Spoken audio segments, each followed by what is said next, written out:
Hello, it's Friday, April 17th, and I'm off work, and I'm just getting started for the day. It's probably around, I don't know, 6 o'clock-ish, and trying to decide on my action plan here. This stuff is getting in the way now, so I think what we're going to do is focus on using up as much of this as we can on this side of the bus to finish the top off here and this piece. And I guess I'm kind of leery to do this. I guess we'll go ahead and just install the insulation and then put these boards back in place, and that'll get rid of some of that clutter. And then we could take the remaining plywood and stand it up against this wall and give us the ability to work on this side. Oh gosh, it's always something. It just occurred to me that before I cut this plywood to go here, I need to figure out how I'm going to trim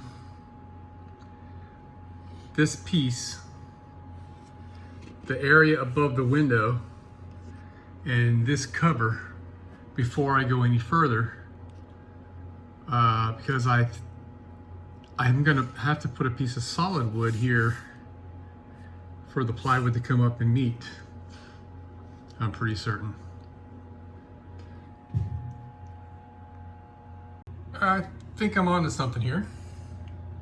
I mean, I've been toying around with how to close this thing off for a long time.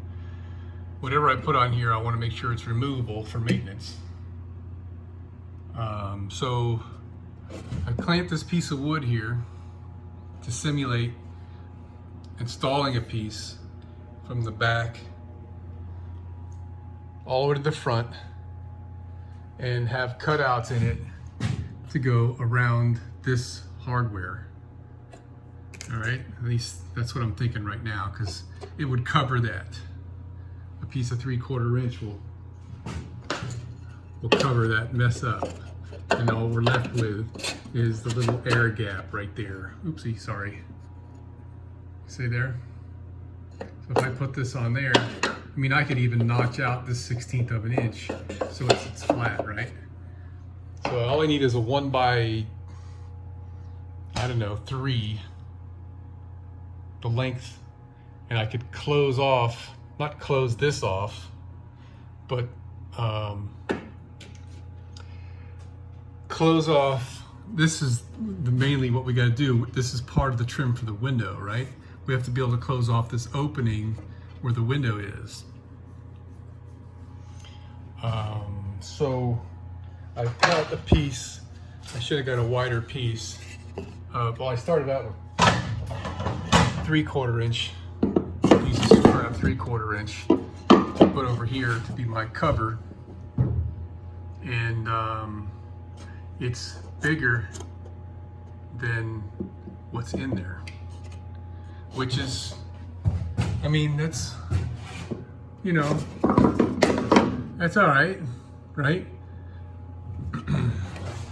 Then I've got a 1/2 inch piece of plywood, and it would be nice if it were wider so I could actually bridge across this correctly. But when I put this here, it leaves a piece of this hardwood here, or going to be hardwood, as an edge, and I think I like that better. That is a nice looking joint right there. And then the top can be made long enough to protrude past and touch the ceiling. The trouble is, I've done this stuff enough times in my life that all this is going to be crooked from irregularities in these screw heads and whatever. And in order to get this thing to fit in there and go where the ceiling edge is and the bottom edge is going to be a real trick. It might be better to leave this like so, and then put a piece of trim to cover the edge, you know, so that the end of this piece goes behind a piece of trim that's attached to the ceiling. Then that would cover everything, and I can adjust the position of that trim that's attached to the ceiling to meet this piece as we go down the length. I think that's what we'll do. And this piece I can make fit. Well, that's going to be a trick also, because we know that this is not going to be a straight line.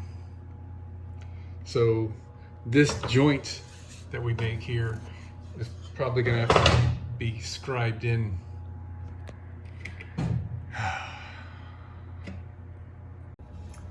Well, I just checked all these windows, and this fits perfectly to meet the top edge of my window.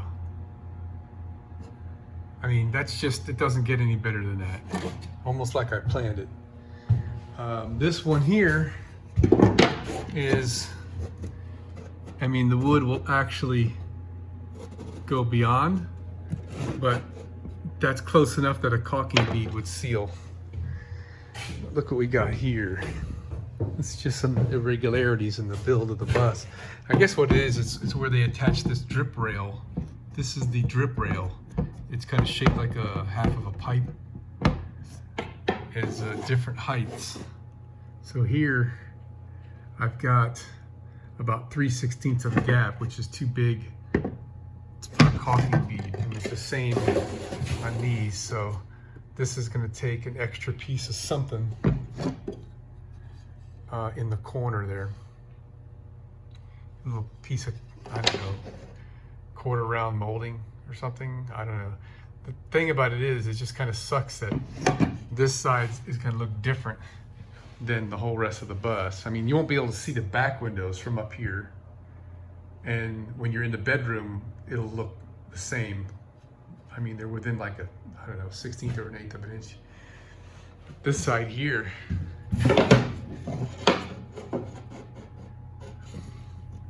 it's right equal with it.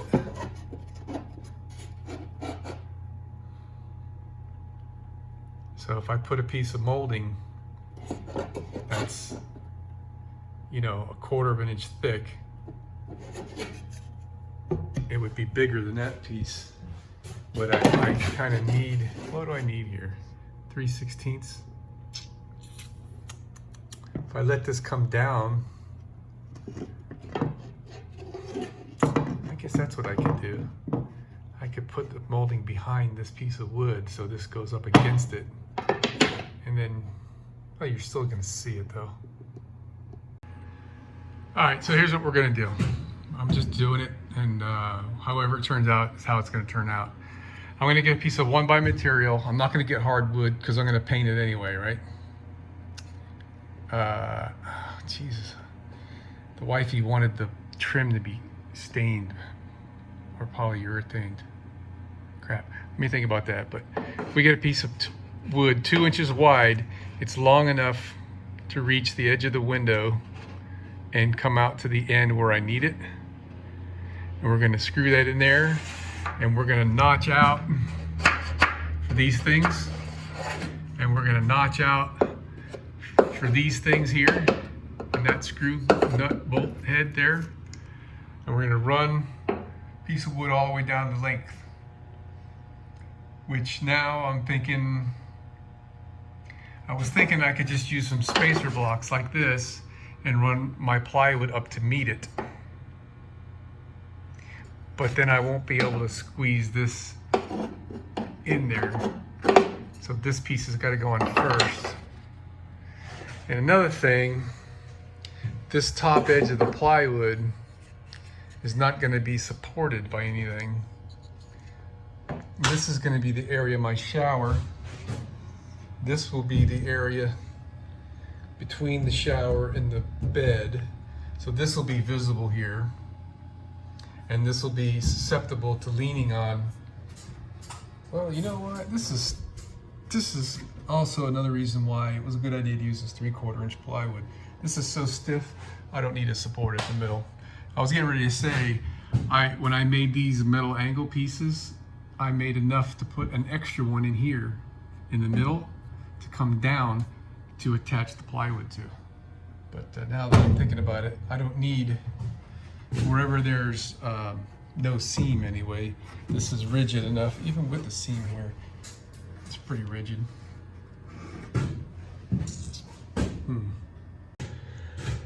Sometimes I get my mind wrapped around one thing and it takes me down a rabbit hole. So, Jesus, I've been switching gears to work on putting the plywood on the top in order to get rid of some plywood so I can have less work to do, I guess, and then work on this side.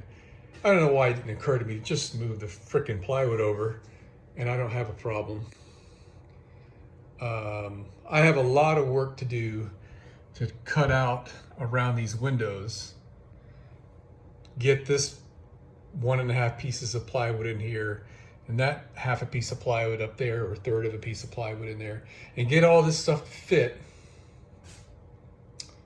So I got plenty of work to do. I thought I was stuck because I realized I can't put these pieces of plywood in until I get this cap. I have all this figured out now what I'm gonna do, all right? But I need, before I put the top wood in, I gotta put this trim piece in. If I put the plywood first, I can't get the trim piece in. So, and then we also have to make a good fit. So I'm gonna leave that for now. I think there's enough work here to keep me busy for most of Saturday. And if I find that I'm running out of work to do because of materials or whatever, I get all that done, we'll take a trip to Home Depot or Schmoes and I'll buy 60 feet of 1x3 red oak board and polyurethane, and that right there in itself is a project to cut those pieces of wood, get them to fit, install them and get them to fit, remove them, sand them, polyurethane them, and then reinstall everything. Because the little woman wants to have dark polyurethane finish on the wood trim to accent the white walls. So that can wait, and we've got plenty of work to do. All right, so I've got screws in all these pieces of wood, and that's the first step for cutting out the windows, because that way we know nothing's going to shift. Let's get ready to cut this one, and it's an 1/8 inch difference between the top and the bottom, and I don't know if the 1/8 inch is on angle is on this side or that side. It's probably that side. So I think, not sure what I'm going to do with that. I wanted to leave a 1/16 of an inch gap on this side for caulk line. An 1/8 inch, you know, so I just wanted to stop on that, and I thought to myself, this side's going to be bigger because I had some problems down the ways there where I cut the angle in the wrong direction in order to fix the gap between the pieces of wood down there. So I lost about 1/4 of an inch on one of those pieces. So then I came over here, it's like, well, how am I going to do this? And I realized I got all this stuff going on. So what I've just decided, I hope this doesn't bite me, but I noticed that we've got this piece sticks out a little further than this one. So if I put and ended my piece of wood here, if I try to put something here, it's never going to line up on the seam. So, and I got some weld bumps that I should probably grind these things off before I go any further. and I got all that adhesive right there. So then it occurred to me, if I run the plywood all the way out to this edge, I don't have to worry about this unevenness stuff. And these welds will be less of an issue because this is higher, I think, than the weld. I do need to deal with this seatbelt shoulder strap bracket. I'll have to cut around it. So this will be a little bit of an interesting thing. But I've got to cover up this area, so I thought, well, why don't I just put whatever I have over here on top of this plywood, and then it'll give me an extra 3/4 of an inch of space for this wire bundle. And if I want to run anything else through there, I'll have more space. So I think that's going to work out okay. And all this is going to be built out to be either a narrow box and maybe move my seat over a little bit, maybe not, I don't know. Or I'll fill this, make a large armrest kind of a deal here. So I've got like a, I don't know what I'm gonna do in here, but that's later. But for now, what I can do is cut this piece first. Since this is the larger piece, if I make a mistake here, I can always put it on the other side, since it's smaller over there, and cut it to fit there, and it gives me a second chance without having to throw some wood away. Well, this side is the big side, because these columns are in the same place, and I've got this extra little piece right here. So we'll start with this one first. If that doesn't fit right, we'll know how to adjust and cut the second one. And then we could put this piece on this side if it doesn't fit right. Getting ready to make a cut here. Got my fence in place. My clamps are tight. I got my saw elevated to its highest setting so the blade clears. And I can't get the right perspective with my iPhone here, but we're right up against the line there, and we're right up against the line down there. Okay, and we're on top of the table, and I put some strips of wood between the plywood and the table so that in the area where the cut is, we're supporting both halves with the strip of wood there and a strip of wood on the other side. So after the cut occurs, nothing's going to drop, nothing's going to lift.